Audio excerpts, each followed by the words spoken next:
ഇന്ന് നമ്മൾ പോകുന്നത് കോന്നിയിലേക്കാണ്. കോന്നിയുടെ ഭംഗി അറിയുന്ന മഴക്കാലത്ത് തന്നെയാണ് നമ്മൾ കോന്നിയിലേക്ക് യാത്ര പോകുന്നത്. ആദ്യമായി നമ്മൾ പോകുന്നത് കോന്നി ആനക്കൂട്ടിലേക്കാണ്. ആനകളെ ഇഷ്ടമല്ലാത്തവരായി ആരാണുള്ളത്? ഉത്സവങ്ങളിൽ ആനയില്ലാതെ എന്തു ഭംഗി! ആനക്കൊട്ടിലേക്ക് നമ്മൾ കയറുമ്പോൾ തന്നെ ആനകളുടെ ചരിത്രമാണ് അവർ നമ്മളെ കാണിക്കുന്നത്. ചരിത്രത്തിനോടൊപ്പം തന്നെ ആനകളുടെ ശബ്ദങ്ങളും അവർ നമ്മളെ അവിടെ കേൾപ്പിക്കുന്നുണ്ട്.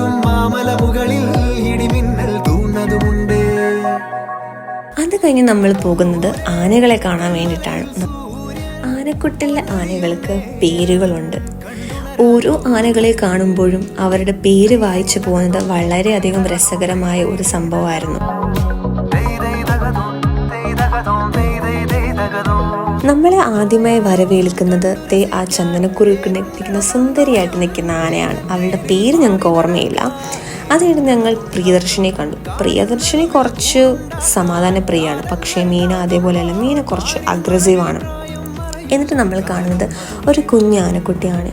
ആനക്കുട്ടി എന്തോ വിഷമത്തിലാണ്. ആനക്കുട്ടി വെള്ളം കുടിക്കുന്നു. കുഞ്ഞായതുകൊണ്ട് തന്നെ ആനക്കുട്ടി നോക്കാൻ വേണ്ടി അവിടെ പരിചാരകരുണ്ട്. കോന്നിയിലെ ആനക്കൊട്ടിലെ ആനകളെ മെരുക്കുന്നത് ഇവിടെ വെച്ചിട്ടാണ്. മഴ അങ്ങനെ കോന്നിയിൽ തിമിർത്ത് പെയ്തുകൊണ്ടിരിക്കുകയാണ്. അങ്ങനെ ആനക്കൊട്ടിലെ മനോഹരമായ കാഴ്ചകൾ കണ്ടതിന് ശേഷം ഞങ്ങൾ അവിടുന്ന് തിരിച്ചു. അതിനുശേഷം നമ്മൾ പോകുന്നത് കോന്നിയിലെ ഉൾക്കാടുകളുടെ ഇടയിലൂടെയുള്ള യാത്രയിലേക്കാണ്. മനോഹരമായ പച്ചപ്പ് നിറഞ്ഞ വഴികളിലൂടെയാണ് നമ്മൾ യാത്ര പോകുന്നത്. ത്രൂ ഔട്ട് ദ ജേർണി നമുക്ക് മനോഹരമായ കാഴ്ചകളാണ് കോന്നി സമ്മാനിക്കുന്നത്.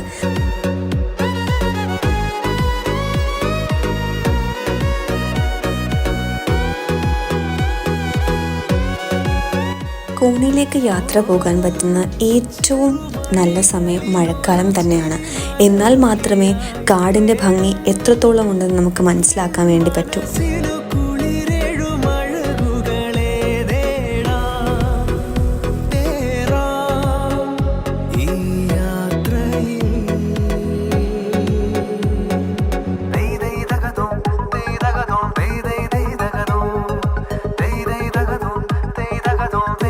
അടുത്തതായി നമ്മൾ പോകുന്നത് കൊട്ടവഞ്ചി സവാരിയിലേക്കാണ്.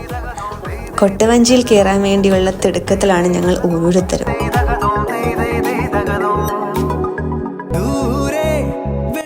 മഴ കുറച്ച് ഒതുങ്ങുന്ന സമയത്താണ് ഞങ്ങൾ യാത്ര ആരംഭിച്ചത്. പക്ഷേ യാത്ര തുടങ്ങിയപ്പോഴേക്കും മഴ പെയ്യാൻ വേണ്ടി തുടങ്ങി. വെള്ളത്തിലുള്ള പലതരം യാത്രകൾ ഞാൻ പോയിട്ടുണ്ടെങ്കിലും എനിക്ക് ഏറ്റവും പ്രിയപ്പെട്ട ഒന്നായി മാറിയിരിക്കുകയാണ് കൊട്ടവഞ്ചി സവാരി.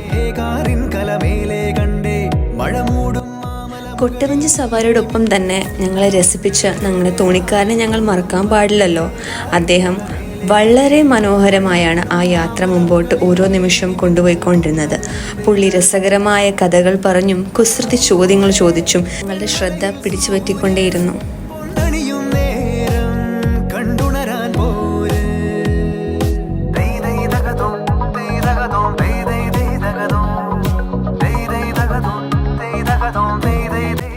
കൊട്ടവഞ്ചി സവാരിക്ക് ശേഷം എവിടെ പോകണം എന്നറിയാതെ ഞങ്ങൾ കുറേ നേരം ഗൂഗിളിൽ തപ്പിക്കൊണ്ടേയിരുന്നു. അതിനുശേഷം ഗൂഗിൾ ഞങ്ങൾക്ക് പറഞ്ഞു തന്ന സ്ഥലമാണ് മണ്ണീറ വെള്ളച്ചാട്ടം.